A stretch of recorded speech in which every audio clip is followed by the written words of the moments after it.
Well, what's the common denominator of type 2 diabetes, obesity, metabolic syndrome, narcolepsy, reactive hypoglycemia, anxiety attacks, panic attacks?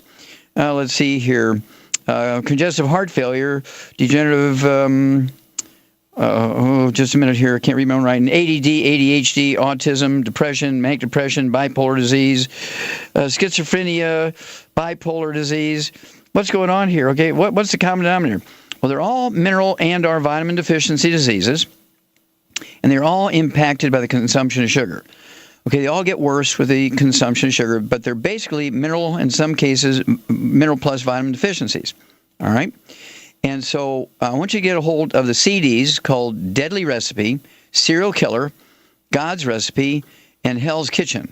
Then the books, Hell's Kitchen and Epigenetics, The Death of the Genetic Theory of Disease Transmission. Let's just look at a couple of them. We've known, for instance, that type 2 diabetes, long thought to be a genetically transmitted disease, really a single deficiency of a mineral. We've known for 70 years. Obesity, long thought, maybe of 75 to 100 years, that it's due to lack of exercise and eating too much, is simply a mineral deficiency. And again, it is made worse, that deficiency is made worse by consuming things like carbohydrates and sugar in response to the symptoms of mineral deficiencies, which is cravings and binge eating and the munchies. Metabolic syndrome is sort of pre-diabetes, belly fat, obesity, and high blood pressure. Okay? All due to mineral deficiencies. And so let me tell you, they run together, and many people would say obesity causes type 2 diabetes and metabolic syndrome. That's not true. They all run together, not because one causes the other, but because they're all mineral deficiencies. And when you're deficient in one, the odds are you're deficient with another one. When you have things like narcolepsy, which you sort of fall asleep in the middle of a conversation, another name for it is reactive hypoglycemia or hyperinsulinemia. That's the word I was trying to read, hyperinsulinemia, high blood insulin. You take in a high sugar meal, what happens is you release a lot of insulin, it smacks that blood sugar down too low, and you fall asleep in the middle of a conversation while you're driving, cross the center line, and kill yourself or somebody else. And then, of course, anxiety attacks and panic attacks. This is when your blood sugar is falling. It's kind of a variation on reactive hypoglycemia, where you're getting a manifestation in a behavior. And panic attacks, again, and anxiety attacks are very, very similar. It's just one person's panic attack is another person's anxiety attack, depending on degree. ADD, ADHD, you have to appreciate ADD, ADHD, and autism. In 1980, it was 1 out of 250,000 kids had it. 1990, it was 1 out of 2,500. In 2000, it was 1 out of 850. And in 2005, it was 1 out of 185. In 2010, it was 1 out of 85, and now it's 1 out of 44. That's because all these kids are eating all this cereal and soft drinks, and they're not really getting the 90 essential nutrients, 16 minerals, 16 vitamins, 12 essential amino acids, 3 essential fatty acids. And the reason why we're feeding these kids this stuff is not out of good judgment, just time constraints. You know, the parents have to go to work. They got to get the kid to daycare, so they throw at them these Fruity Pebbles and apple juice, Welch's grape juice, and Sunny Delight, and Eggos, and oatmeal, and all kind of stuff. And the body can't take that much carbohydrate and sugar. As a result, we have all these diseases. They're getting worse and worse and worse and worse because our society requires shorter sleeping time, less eating time, and more travel time. And as a result, people are just trying to shortcut everything they can. When I grew up, we had 4 generations living in our same household. And when mom and dad and grandma and grandpa went out to work in the fields or at their part-time jobs or whatever it is they did, there were 2 generations, still great-grandparents and great-grandparents, taking care of you in the house. And we ate our cultural diets, which were Ukrainian. All 4 of my grandparents were beet farmers, you know, the little red root crops, beets, and beef farmers. So we had hamburgers and steaks and beef ribs and beets for breakfast, lunch, and dinner. Every once in a while, they'd throw in baked sweet potatoes and tomatoes and things like that. But it was a pretty consistent diet, okay? And so we did supplement by throwing wood ashes out in the garden, and we ate the peas and beans and squash and whatever was growing out in the garden, the sweet potatoes, onions, sucking up all those minerals from the wood ashes. So we got some minerals in that fashion. I guess we lucked out. We did have a few mineral deficiencies, but none of these behavioral problems that are attributed to no diabetes, no obesity, certainly no obesity. And then the metabolic syndrome, nobody had metabolic syndrome. And so I urge you again to get a hold of the CDs, Deadly Recipe, Serial Killers, God's Recipe, Hell's Kitchen.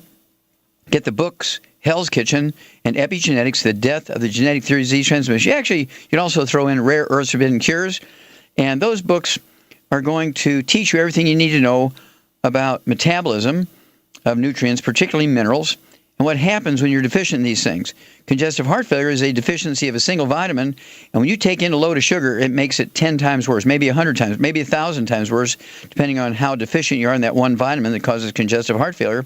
There is a dementia called Korsakoff syndrome, another related one, Wernicke-Korsakoff syndrome, which is a deficiency of that vitamin, plus MS mixed in with it. And you eat extra carbohydrates, like a second piece of toast for breakfast or 2 waffles for breakfast, guess what? You're in deep trouble. So guess what? Get a hold of these books and CDs and learn how to take care of yourself, and you won't need to go to a doctor and put yourself at risk. Well, stick with us. We'll be back with more Truth, Justice, and the Longevity Way on Dead Doctors Don't Lie after these messages. Okay, Doug, what pearls of wisdom do you have for us? Well, I thought we'd talk about sugar consumption, as I have a Associated Press story here headlined, UN says to cut the world eating excess sugar, suggests cutting it by 5 to 10% from the diet. These new guidelines from the World Health Organization say that the world is eating too much sugar. They should slash their sugar intake to just about 5 to 10% of overall calories. And these guidelines are after a year of consultation. They had to look at this for a year, Doc, before they could figure out they needed to reduce sugar. And they go on to say that these added sugars to processed foods and those in honey, syrups, and fruit juices, the advice did not apply to naturally occurring sugars in fruits, vegetables, and milk. According to Francesco Branca, the director of the World Health Organization's Nutrition Department, says we have solid evidence that keeping intake of added sugars to less than 10% of total energy to intake reduces the risk of weight gain, obesity, and tooth decay. No mention of diabetes there. And in the United States, adults get about 11 to 15% of their calories from sugar. And children, it's about 16% in Europe. The sugar ranges from 7% in Hungary and Norway to 17% in Britain, and in nearby Portugal, 25%. Experts said that 10% target was a little more realistic for Western countries than the lower target. They say 5% daily calories figured was aimed mostly at developing countries where dental hygiene isn't good enough to prevent cavities. U.S. health authorities released their own guidelines recommending sugar be limited to 10% of daily calories. According to Tom Sanders, he is a professor of nutrition and dietetics at the King's College in London, and he says to get down to 5%, you wouldn't even be allowed to have orange juice. And they go on to say, shouldn't be difficult for most Britons. They get their sugar intake about to 10% of their diet if they limit things like sugary drinks, cereals, beer, cookies, and candy. World Health Organization said that most people don't realize how much sugar they're eating because it's often hidden in processed foods not considered sweet. 1 tablespoon of ketchup has about 4 grams. That's 1 teaspoon of sugar. Single can of soda has up to 40 grams, which is 10 teaspoons of sugar. Whoa, there's a reason why I don't drink that stuff. Oh, you done? Yeah. Okay, well, that's a great report. And, of course, it goes along with what I talked about. Sugar makes nutritional deficiencies worse because when you consume sugar, you require more nutrients to get through the metabolic process. And as a result, if you have a deficiency, the bigger sugar load you take in, the bigger the deficiency. And so sugar drives a lot of diseases. Again, dementias, congestive heart failure, emotional problems. And so really what you want to do is keep your sugar down to a minimum of, I'd say, 5% or less of your calories, and consume more protein, high-quality protein. I like egg protein because it's 100% biological value. Red meat is 72%. Beans and those sorts of things, beans are, I think it's 60%. And grain proteins, like wheat proteins, if you can consume them, you're not gluten intolerant, you're looking at getting 42% of the protein value, whereas egg protein is 100%. That's the benchmark by which all proteins are looked at. And when you look at the top 20 longevity cultures, they live on meat, eggs, and minerals.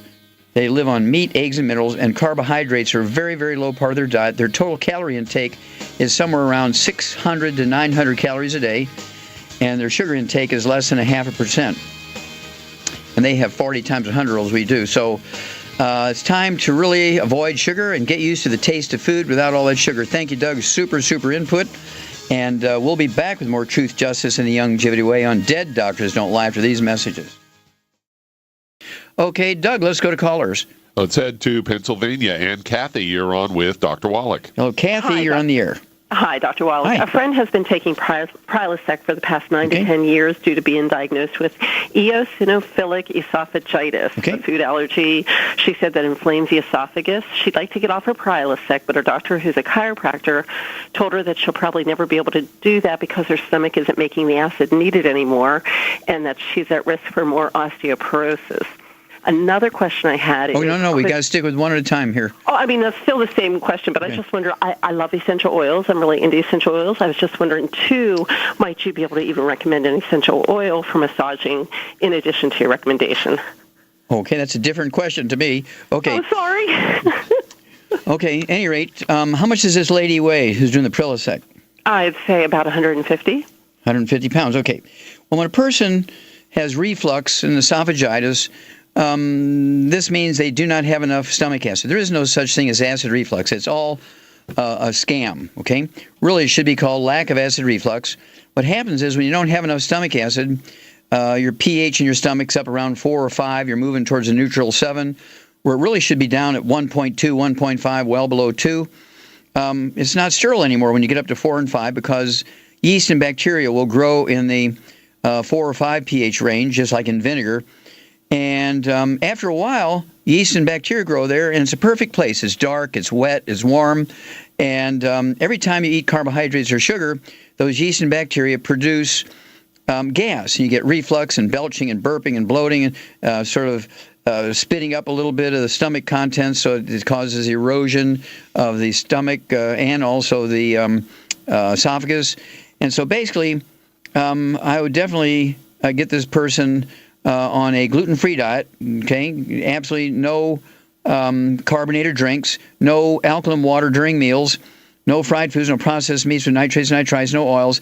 And Shar, what would you give this lady who's the doctors say doesn't make enough stomach acid, going to get osteoporosis, 150 pounds, what would you do for her? I would give her enzymes because they help give her build up her stomach acid again. Okay, absolutely. And because they're worried about osteoporosis, what would you do for that? Oh, she needs a healthy bone and joint pack. Yep, exactly. You give A+ for you, girl. Okay, now 150 pounds. We're talking about 2 healthy bone and joint packs per month. That'll be 1 ounce of the OsteoFX Plus at breakfast and dinner.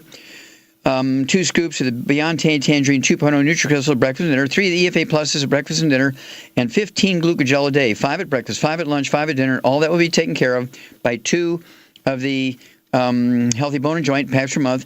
And as Shar said, the ultimate enzymes for stomach acid, I'd give her 9 of those a day. Okay, 2 or 3 before each meal with a couple ounces of water. And for the esophagitis, I'd give her the CM Plus capsules, anti-inflammatory all over the place. And swallow her 3 of those 3 times a day, and she'll be able to get off the Prilosec and have a normal life. Thank you, Cathy. We'll be back after these messages. Well, let's head to Delaware. And Gloria, you're on with Dr. Wallach. Hello, Gloria. You're on the air. Hi, Dr. Wallach. Hi. What's up? Back in December, I was diagnosed with a heart murmur, and I also was calling in reference to I have symptoms with menopause, hot flashes, cold flashes, and I wanted to talk to you about my granddaughter too, but I guess you can do me first. Okay. How much do you weigh? I weigh 179 pounds. I have started on a Healthy Start pack like a week ago, and I lost like 5 pounds already. All right. Yeah, you take the nutrients, because remember, being overweight is what? It's a nutritional deficiency. Very good. Lost 5 pounds already. How tall are you? I am 5 feet tall. Yeah, if you're 5 foot tall, guess what? You're 79 pounds overweight yet, so we got to work on right. that. Yeah. Okay. Now here we go. Shar. Gloria's about your height, Shar. She's 5 foot tall, and I know you weigh about 100 pounds, soaking wet. And so, what would you do for Gloria here, who has a heart murmur? And wait a minute, Gloria, did they put you on any medication for the heart murmur? I have been taking like a high blood pressure medicine for about 10 years. It's like a fluid pill, hydrochlorothiazide, for high blood pressure or fluid gain. Okay, any other disease you have we don't know about? Any skin problems, asthma, constipation, diarrhea? No, but I do have irritable bowel syndrome. Okay. And diverticulitis. Okay. And okay, Shar, what's going on here? She's got a gluten intolerance. Yep. She needs to get on a gluten-free diet immediately. Yep. Okay. And what would you do for her for the heart murmur and the menopausal symptoms? Well, I give her two actually now. Yep. Two healthy brain and heart packs, and she could take the women's FX for the female problems. Okay. And what would you give her for the blood pressure? I give her Ultimate Daily. Perfect. Okay. So exactly, Shar says, Gloria, you want 2 of the healthy brain and heart packs per month. It'd be a full dose of everything twice a day. For the menopausal symptoms and hot flashes, night sweats, I'd go ahead and take an ounce twice a day of the Woman's FX. It'd be 2 quarts a month. It's a blend of herbs. It's a 150-year-old formula that works every time. We do have another female product which makes your ovaries work a little bit harder, make more estrogen and progesterone. It's called Xerafem. It's a new one, Xerafem, Xerafem. I want you to take 3 of those twice a day. That's 2 bottles a month. And then for the high blood pressure, as Shar said, I want you to take the Ultimate Daily tablets. Take 3 of those twice a day. That's 1 bottle a month. It's a big bottle. And none of the bad stuff. And by getting off of gluten, wheat, barley, rye, and oats, your diverticulitis and your IBS will go away. Okay? These things are due directly to gluten intolerance. No fried foods, no processed meats, no oils, including olive oil, coconut oil, margarine, mayonnaise, salad dressing, cooking oils. Give us a call every 2 weeks. And if you hang on, if you have another question, you said, hang on, Gloria, we'll give you another question here after these messages. Okay, Doug, we're going right back to Delaware with Gloria. Okay, you said you had another question for a daughter? Yes, my granddaughter. Okay. She's ADHD, and she has asthma. She's been diagnosed as being oppositional and defiant, and she also has a heart murmur. Okay, did they say why she has a heart murmur? No, but my granddaughter was very premature when she was born. She was 1 pound and 13 ounces, and she's also a twin. Okay, how old is she now? She's 8 years old. Okay, and what does she weigh? 60 pounds. Okay, now is she an identical twin or a fraternal twin? She's a fraternal twin. Okay, now, Charmaine. Yes, Doc. Okay, now here's a kid with asthma, weighs 60 pounds. What's her problem? She's got a gluten intolerance for sure. Came from the grandmom to the mom to her. It all goes down through the female side of the family. Yep. Okay, very good. And what would you give her for she's got ADHD, okay, and she got a heart murmur? I gave her the same thing, but a healthy brain and heart pack. Okay. Yeah, 60 pounds.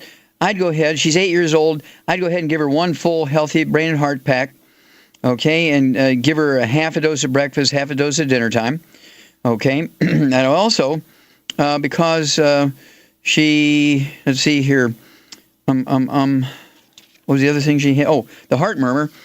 Is she on any medication for the heart murmur? No, she don't, but she does have medication for the ADHD. Okay. Now, that won't bother. Okay. So, as Shar said, and so she got to get off all the bad stuff. All right? I'd get her off the bad stuff, which would be sugar, of course, fried foods, processed meats, and oils. But as Shar said, 1 healthy brain and heart pack, a half a dose of everything at breakfast and dinner. Okay, we'll treat her like 100 pounds. I'd also give her the de-stress capsules. I'd give her 2 of those at breakfast, 2 at dinner time, and go there. It'd be imperative to get rid of all the sugar. I mean, everybody in the family is going to have to give up fruit juices and fruit, dried fruit, fresh fruit. They're going to have to give up syrups and agave syrup and honey and molasses and all that kind of stuff. Certainly no cereals for breakfast. She can have eggs. She can have poached eggs.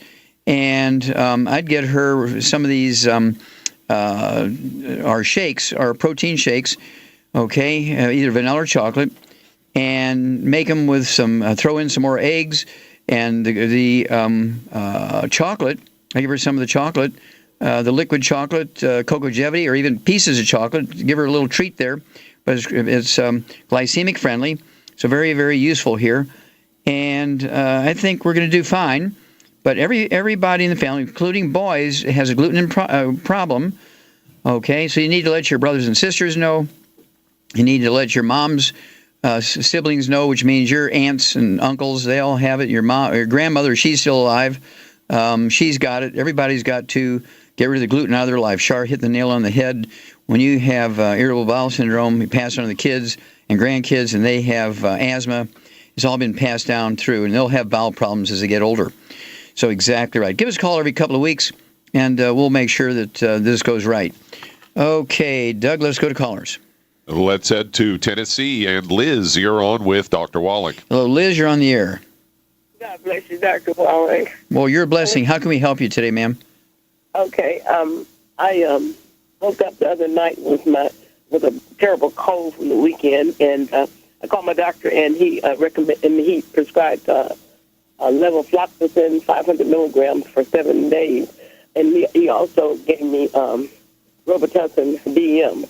But through the night, my blood pressure just shot up. Mm-hmm. So I stopped taking the Robitussin, and I'm trying to see what do I need to do to get this blood pressure, because I have an ice pack on my head right now. Okay, what do you weigh? Around 195.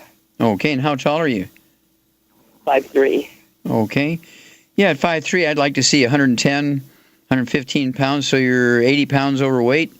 Okay. I'm working on that. Okay, we're going to work on that, dear. Okay, do you have any other issues, any skin problems, eczema, dermatitis, psoriasis, any respiratory problems on a regular basis? None. Okay, good. All right. So, Shar, here's a gal with an upper respiratory problem. Doctor made a huge mistake by giving her antibiotics. How do you deal with a virus with antibiotics? And that doesn't compute. Mistake there. So what would you do for this lady? Needs to lose 80 pounds, and she has a cold right now, which is disrupting her life. What do you do for her? Well, for the cold, I would give her the Killer Biotic and colloidal silver. Okay. And tea tree oil. Any one of those. Okay. Well, all three. All three, any one, actually. And then for the overweight, the ASAP. And then aside from that, I would give her, she doesn't have anything else wrong with her besides the cold and everything. Besides getting on a gluten-free diet, she needs to do that. I'd just give her 2 healthy start packs. There you go. As Shar said, you want to get rid of all the bad stuff, no fried foods, no processed meats, no oils, no gluten. Get rid of all the inflammatory stuff out of your life. And I would take the Killer Biotic, take 3 of those 3 times a day. That'll be 3 bottles a month. That's to support your immune system. And 2 of those herbs in that blend actually have antimicrobial properties and can kill bugs, viruses, bacteria, fungus, and yeast. I would also gargle with the colloidal silver. As Shar said, go ahead and put a dropper full, not a drop, but a dropper full in a couple ounces of water. Gargle that 3 or 4 times a day. When you're done gargling, you swallow it. That won't hurt you. And then I would go ahead with 2 healthy start packs, as she said. That would allow you to have 1 ounce of the OsteoFX Plus at breakfast and dinner, 2 scoops of the Ontane Tangerine 2.0 NutriCrystals at breakfast and dinner, 3 of the EFA Pluses at breakfast and dinner. All that will support your immune system, which is very important here now. And you do that with 2 healthy start packs per month. And as Shar said, the ASAP, I would go ahead and take 1 dropper full under your tongue 30 minutes before each meal and leave it absorb through your oral tissues. Do not swallow it. It wouldn't hurt you. It's not going to be bad for you if you swallow it. You're just not going to get the full value if you swallow it, as opposed to leaving it absorb through your oral tissues. And then call us every couple of weeks. Let us know how you're doing. And if, what can I say? You want something. Do you ever get constipated or have diarrhea, anything like that? Yes, but I work in the medical field, so I kind of have that under control. It's just the blood pressure. I'm really stressing with this blood pressure now. Okay, well, what would you do for blood pressure, Shar? Add the Ultimate Daily, too. Add the Ultimate Daily, 195 pounds. I'd go ahead and take 9 of those a day. That would be 3 at breakfast, 3 at lunch, 3 at dinner. That's 2 bottles a month of the Ultimate Daily tablets. They're designed to support and promote healthy blood pressure. If you're on medication, you should be able to wean off of that. But the reason why, are you taking medication for blood pressure? Off and on. Yeah, and the reason why you're having a struggle with that, I believe, Liz, is you're not absorbing even the medication, and so it's imperative you stay away from that gluten, the wheat, barley, rye, and oats, and that way you'll be able to increase your absorptive efficiency. And yeah, you want to do that, and don't forget that ASAP, that dropper full under your tongue 3 minutes before each meal. You'll begin to lose a half a pound to 2 pounds a day, and we want to save as many in the medical field as we can. They tend to be a stubborn bunch, but we love you anyway, and so we'll take good care of you. Just follow the instructions and call us every 2 weeks. Give us a progress or lack of progress report. We'll walk you through this. Okay, Liz? All right. Thank you very much. You're very welcome, dear. Okay, well, hang on. We'll be back with more truth, justice, and the longevity way on Dead Doctors Don't Lie after these messages. We're back with Dead Doctors Don't Lie on the ZBS Radio Network. Dr. Joel Wallach here for Longevity and 90 for Life Crusade. And Doug, let's go to callers. All right, let's head to South Dakota. And Diane, you are on with Dr. Wallach. Well, Diane, you're on the air. Hi, Dr. Wallach. I talked to you a while back about episcleritis, and the ophthalmologist wanted me to have a complete metabolic blood panel. It came back this morning. Everything was fine, except high cortisol was 27. Insulin level was 27.3, and I struggle with those off and on. I had it down to 17 for the cortisol about 6 months ago, but now it's going up there again. I take a lot of longevity. I've been on it for 6 years. I have celiac disease. I am gluten-free, no oils whatsoever. I try to eat good. I'm not on any prescription drugs. My blood runs between 70 and 85. My blood pressure is always really good. I feel good, but I can't sleep at night, wake up every hour and a half. Okay, now, when you wake up, wait a minute. When you wake up every hour and a half, do you wake up to go to the bathroom, or you just wake up? Oh, sometimes go to the bathroom. Depends on if I drink a lot of water, but just waking up. Okay, do you ever have any creepy crawlies in your legs when you lay down, or feet, or leg cramps? No, but I have pain in the lower back. Okay. That affects the left leg. Okay. Do you ever have urgency on urination or failure to totally empty your bladder or anything like that? Well, I used to, but I'm taking the stuff for the kidneys, and that really helps. That kind of solved all that for KB. Okay. And let's see here. How much do you weigh? Between 117 to 120. Okay. And this episcleritis, is it remind me, is it manifesting itself in your eyes or your skin? My eyes, and I'm realizing that what makes my eyes swell up is chocolate, peanuts, and cinnamon. I realize that. Well, you have to stay away from them, don't you? I know, but that's tough. Okay. Especially the chocolate. Okay. And then the celiac disease, anybody else live in your house with you, or is it just you? Well, I think my husband is too. He hates to admit it, but yeah. Okay, so is he kind of fudging and having some grains? Yes. Okay. Yeah, you got to watch the cross-contamination in the laundry and the food preparation surfaces. So what I would do is encourage him to do his laundry in a public laundromat instead of at home where you're doing your same laundry. Okay? And do your sheets and all that kind of stuff at home, and let him wash his clothes at a laundromat if he's not going to give up gluten. Because where he sits, he's sleeping with you, food preparation surfaces, clothes in the laundry. And do you have a dog or a cat in the house? No, but my daughter does, and my son does. Oh, can they visit you? Oh, yeah. Yeah. And so you're getting cross-contaminated, I believe. And let's see here. This episcleritis, is this a corneal thing? Are you getting cloudy corneas, or? Real. Yeah, tell me your eyes. I'm missing that. I didn't hear that. Well, the white in my eyes gets real red, and it hurts. Oh, I gotcha. It's good today, though, because I haven't had any chocolate for a while. Yeah. Okay. Well, just really watch that gluten. And so it sounds like you got everything pretty much under control.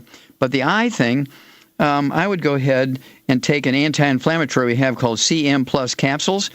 Okay, actually, are anti-inflammatory and analgesic, actually reverse pain and discomfort, itching, and they also get rid of inflammation, including in blood vessels as well as soft tissue, the brain, heart, and every place else. I'd go ahead and take 3 of those twice a day, be 2 bottles a month. Make sure you're taking all 90 essential nutrients. Wouldn't hurt to take the Vision FX. I'd take 3 of those twice a day, 2 bottles a month.